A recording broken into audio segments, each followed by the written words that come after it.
Soldiers and veterans are not the only ones affected by their deployment. Their families are too. Find out how and what you can do to help these Blue Star families in our communities. Next on Speak Your Mind.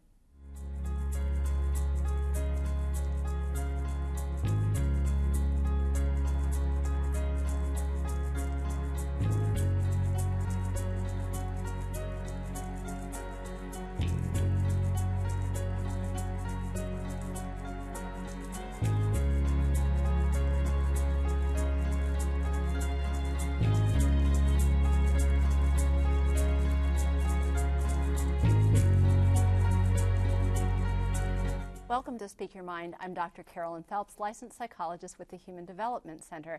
And tonight we're taking your questions on service members and their families. And as always, we depend on questions from viewers to help explore this issue. Now, for the past 2 weeks, you have completely brought your A game. We're going for the three-peat here, so call the numbers on your screen right now. Locally, dial 218-788-2844 or call toll-free at 1-877-307-8762. And you can also text us your questions or email them using the number or address listed at the bottom of your screen. We're going to start, of course, by introducing our guests. Mr. Bill Maloney is the Director of Psychological Health for the 148th Air National Guard Fighter Wing here in Duluth. He's also a National Certified Trauma Specialist and considered a subject matter expert by the Department of Defense on combat and military stress. And Jennifer Kuhlman is the Airman and Family Readiness Program Manager at the 148th Fighter Wing, where she provides support, resources, and readiness training to service members and their families. Alicia Casar is the proud wife of a soldier currently in his third deployment. She and her husband have 3 children, ages 5, 3, and 1. Alicia comes to us tonight to share her experiences of being part of a military family during a time of war. And I was kind of also thinking one reason to come here tonight, Alicia, was to get a little downtime from the kids maybe. Yes. With those 3 active children that you have. Very much appreciated. I think where I would like to start is I've been thinking about this, and really there are 3 phases if you take a look at what it means to be deployed, right? The pre-deployment phase, the deployment phase, and the reintegration phase. And so, Bill, let's start with you. What are some of the stresses and readiness in terms of to deal with the stress that soldiers go through just in that pre-deployment phase? Well, the whole idea early on is the planning part and the preparation part, about the circumstances of where they're going, all of the duties that a family has. Now that gets transferred. The closer you get to the date of leaving, questions and conversations, occur about how things are going to be, and worries and concerns, and the tension really starts to build. It's a very exciting time for the member, but it's also a time of also mixed emotion in regards to leaving family. Because there's really they're managing 2 roles, their own role as Absolutely. A soldier, and then managing that role in the family. Mm-hmm. And talk a little bit about that, Jennifer. And I think it comes from the families. If they're resilient and they're ready, it helps the service member go and be ready to do their job as well. So our work with the families is to get them ready all the time. And so once the service member deploys, they can function and we hope be resilient. And if they aren't, then we can find them resources. So tell us a little bit about some of those pre-deployment strategies that you help families with. Well, we always have a pre-deployment briefing, and that's part of our Yellow Ribbon program now. I'm sure you've heard of the National Yellow Ribbon program, but we have a pre-deployment and during deployment for families while their loved one is gone, and then afterwards when the service member comes back, we meet with them at 30 days, 60 days, and 90 days, and the families are always welcome to come. But at the pre-deployment, we just bombard them with all the resources they could possibly use, and hopefully they'll grasp onto them and know that during the deployment they're there for them. Now, you've gone through the pre-deployment stage now for 3 times. You're an expert. Yes. I think I should have started with you on this, the expert on pre-deployment. Tell us a little bit from your perspective, just what you've gone through during that pre-deployment phase, and then what you see with the kids during that time. Pre-deployment is actually a very hectic time. They're doing a lot of things at the guard base. There's a lot required of them. And it's also very stressful for the children because they don't quite understand why Daddy has to leave and where he's going. To them, it's more or less like, oh, he's going to work, but why isn't he back yet? And we just learn to be, as they've said, resilient. And we've learned to adapt and overcome the pre-deployment phases. And I'm honestly used to it. Is that... With each time that you've gone through the pre-deployment phase, has that gotten easier? Yes, it has, because you've learned to expect what's coming now, and you've learned to take on those responsibilities easier as he deploys each time. And part of that, too, I would imagine, is that you can keep refining your plan. Yes. Although we don't want him to keep being deployed and deployed Yes. and deployed. We don't want you to become more of an expert. But that you can kind of take a look back maybe at the first deployment and see what worked, what didn't work. Exactly. Is that what you noticed? Every deployment is different, too. Some go for 30 days, some go for 6 months. And as we know, the Army soldiers go for a year at a time, sometimes longer. So we always say that, just be prepared for Murphy's Law, because it never fails. When somebody deploys, that's when the boiler breaks, that's when the kids get sick, that's when something happens that's an emergency that you didn't expect. But the true sense of readiness is that they come through it and they've learned and they're stronger, and possibly the next deployment they'll know a little bit more what to expect. And I have a sense, but I may be wrong about this, so correct me if I'm wrong, that in these conflicts in Iraq and Afghanistan, that sometimes the dates of, you're given a date, a deployment date and a return date, and those aren't anywhere near written in stone. And I have a sense that might be different from some of the previous wars. Am I right about that, or do I have my facts all wrong? Well, I think this is when you're going. I usually don't think there's any delay on when you're leaving. There certainly has been some mix-up or different return dates. That still happens these days.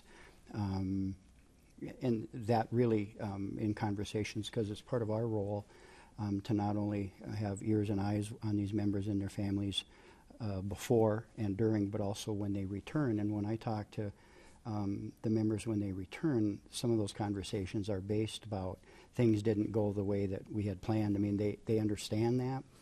I think certainly in our area, the Air National Guard, state of Minnesota, probably do a better job at keeping to those target dates of when they're coming back. But again, there still are those miscommunications. And let's talk about some of the stress during deployment then.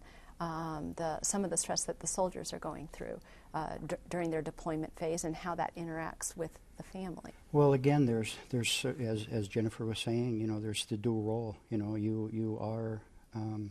You are in the military. You have a mission. You take great pride and privilege in that mission. For the most part, you have loving, caring family members that understand that and support you during that.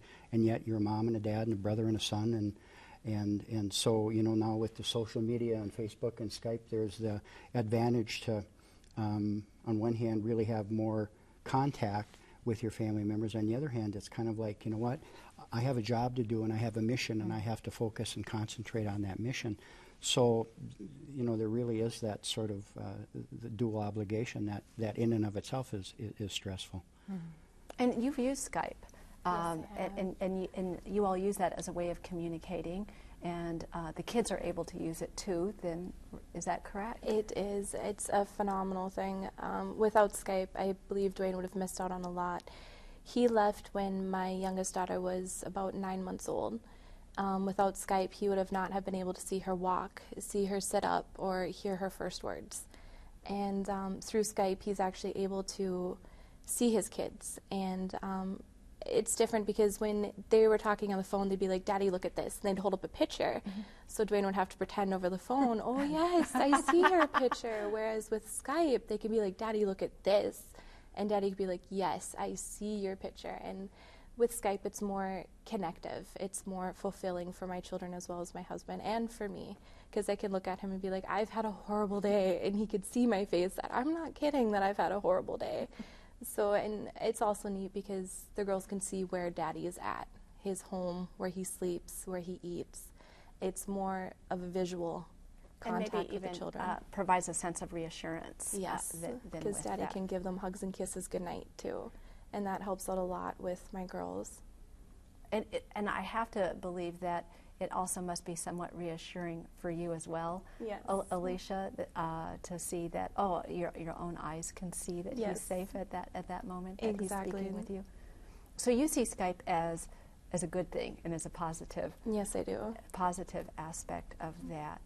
Jennifer, tell us what your experience has been in terms of Skype, because it seems in some ways like a dual-edged sword. It is.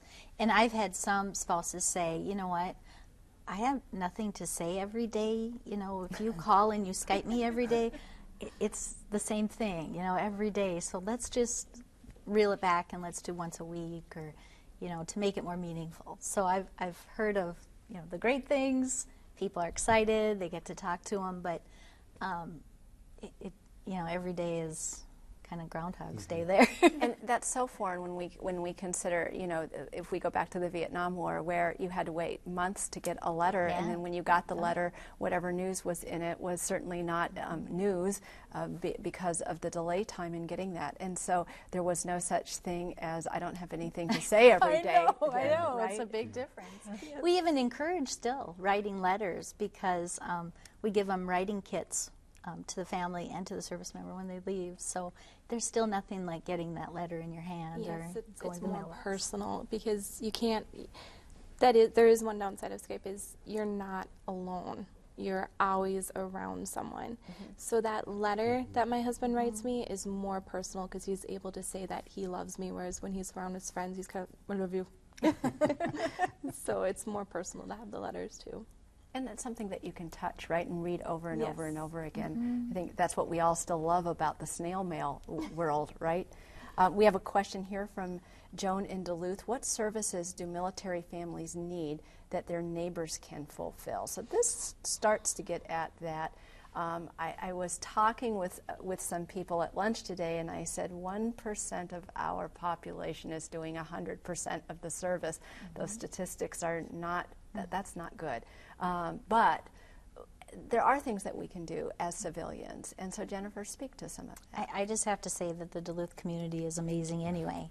Every time I answer the phone lately, it's just because the holidays are coming up, people are offering wonderful things, and discounts and tickets, and just wonderful things for families to get out and go and not think about their loved one being gone. But I can't speak for every family. I can just speak on what kind of calls I've gotten.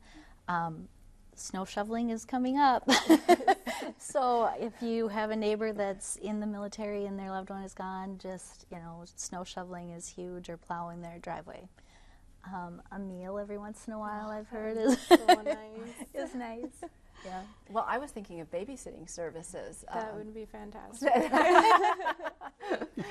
I think, our expert here would not turn away Yeah. Snow shoveling, babysitting services, or meals for a week, right, that you didn't Yes. have to cook. So, And I just have to say, too, there's some wonderful women that have put together, if I know somebody is really having a hard time and they need a day away, we have somebody that's been doing facials and massages, and their friend does their hair and makeup, and they just make them feel special. So, you know, thank you to all those people in the community that have offered those wonderful services. Just the little things that make a big difference. And so we're going to want to get that information from you too, to post on our blog where people can go and just even, if they're wanting to help, because a lot of times I think too what happens is that people want to help and then they go, well, I don't know what to do. I don't know where to go. Sometimes in my conversations, our conversations with members and their families, the term resiliency certainly is one of the missions and one of the outcomes. One of the vast differences in this era versus other eras, i.e. the Vietnam conflict, the tremendous sense of community of that these men and women are so privileged and they're proud to serve. A lot of times just saying thank you. And northeastern Minnesota, all of Minnesota for the most part, has been fabulous. Most people around the country have been fabulous. And when I talk with members about resiliency and what kind of keeps them going and those types of things, it really is that community understanding of what they've done and what they're doing. And that is so different in this day and age versus other conflicts that we've had. So congrats, Minnesota and northeastern Minnesota. It is. It's a wonderful state. And I meet with other me's in all the other states and the other wings, and a lot of times we'll share things, and I think Minnesota just is, it rocks. It really has it down. The one thing that we need for the families to know, the military families, is that they have to ask for help. We can't read their minds. We do have a hard time asking for help. We tend to be a proud group. We tend to think that we're okay, we can do this by ourselves. But being as this is my third deployment, I have learned to ask for help. I've called her and she's been my lifesaver. Without Jen, I don't know where I'd be sometimes. And what's also nice is also having your family. I have a very, very good family who's a very good, helpful and support group. And my neighbor has mowed my lawn for me without even asking. Like, I'll come outside and I see him trotting along with his lawnmower, and it's just like, that is just so nice to have that support and that community. Without it, I don't know where I'd be. And I do think that I grew up in a military family, and I think that one of the things that military families breed is that sense of strength and independence, where and a sense of strength and independence isn't always help-seeking, though, either. That's the down, all of the things that we like that help make you resilient are the things that create barriers for asking for help then. Very true. Go ahead. Let's talk about reintegration. Stresses from reintegration, which I think sometimes for the soldier can begin still when they're in country. Absolutely, yeah. Well, again, anything from, how have things changed? How have I changed? Deployment many times can almost be a dumping ground for, any type of change or difference, either in the family or the membership.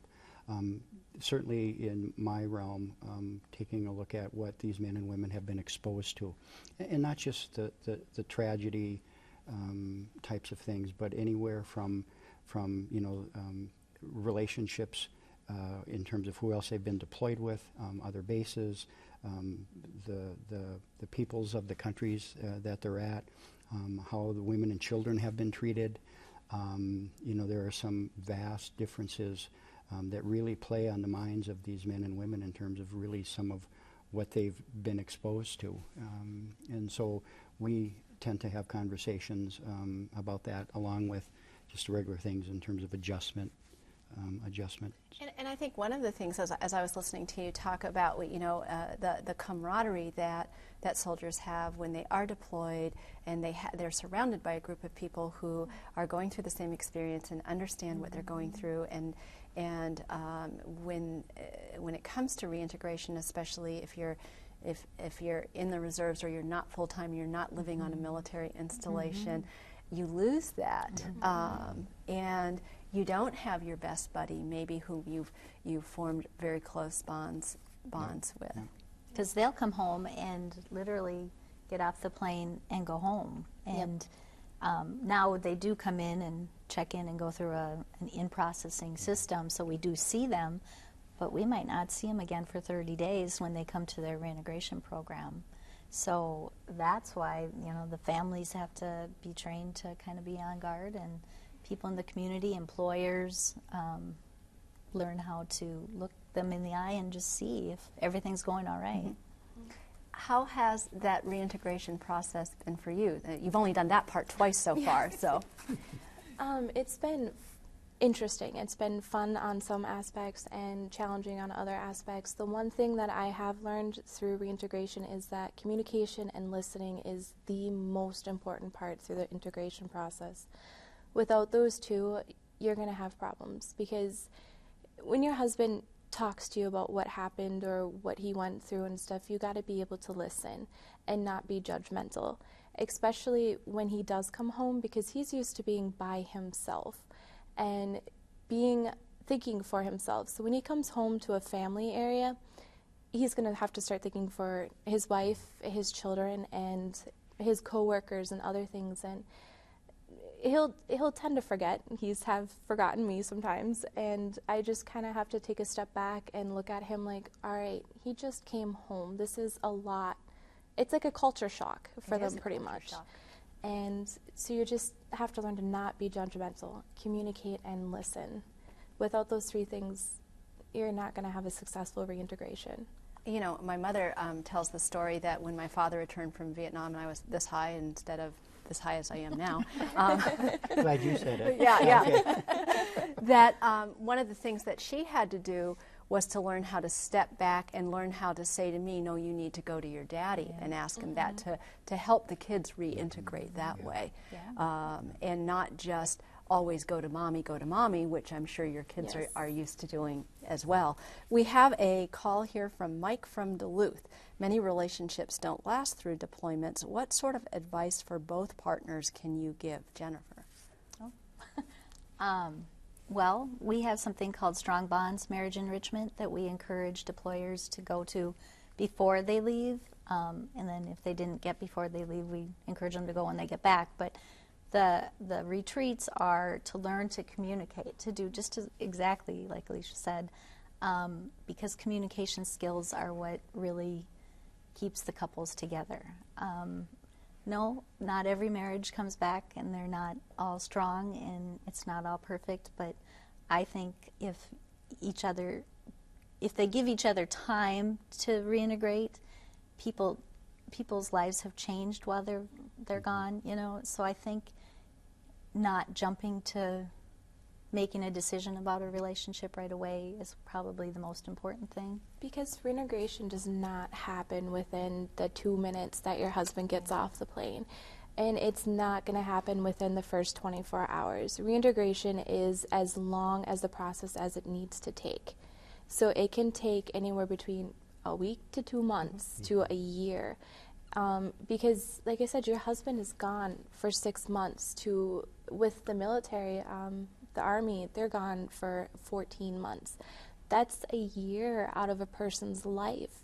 So you have to be patient with the reintegration process. If you're not, you are going to run into problems. But if you do run into those problems, do not be afraid to ask for help, because your marriage is the most important thing. And I think one of the greatest things when I was preparing for the show, and I was kind of going on some websites and seeing this family resiliency program, it's like, well, how can the rest of us get a piece of that action? That would be a great marketing tool, I think, for the military in terms of parenting. of enlisting. Lisa from Duluth says, what sort of services and benefits are out there for non-married significant others? We include them just as if they were married. They can still go to the marriage enrichment. They can be a part. They can still ask for help. The only thing they can't get is the benefits through the DEAR system of TRICARE and United Concordia. But we consider our significant others a very important piece of the deployment, as well as the parents. We have a lot of single airmen and service members that we think the parents ask the best questions and they have more input and volunteer. I love working with parents. And I was going to mention them because that's the other hidden group, right? That's the other hidden group is the parents of the soldiers and the parents of the spouses and as well. Yeah. Well, I just wanted to say too, there's a wonderful organization called the Blue Star Mothers. Yes. Yeah, and if a a single airman or I guess a parent of any service member could join. It's a great group of moms and dads. So I would look for that. We have one here in Duluth. And they do what precisely? They get together monthly. They bring in speakers. They talk about different issues. They pack care packages almost every time. They just are a great group that supports each other. The Emily here from Duluth, I think this is going to be the last question we have time for. Asks if someone has a mental problem several years after service, what sort of options are out there for them? We have, the Veterans Administration. We have developed a privileged provider network for our members. There is a group of us that have ears and eyes in terms of assessment tools and questions through the medical units and their deployment. So. And the vet center. And the vet center in Duluth. And the vet center in Duluth. So there are a lot of resources and services available. And again, we do see some things, 6 months, a year later, like the caller was saying. So. Well, we're out of time. Thanks to you for coming here tonight. And I really think that the take-home message that you heard so clearly is about the fact that although 1% are serving, 100% of us can step up to the plate and help. And that we shouldn't wait to be asked for help. We should offer the help ourselves. Whether you're shoveling Alicia's driveway for her or babysitting her children. I think you're going to get a lot of calls, Alicia.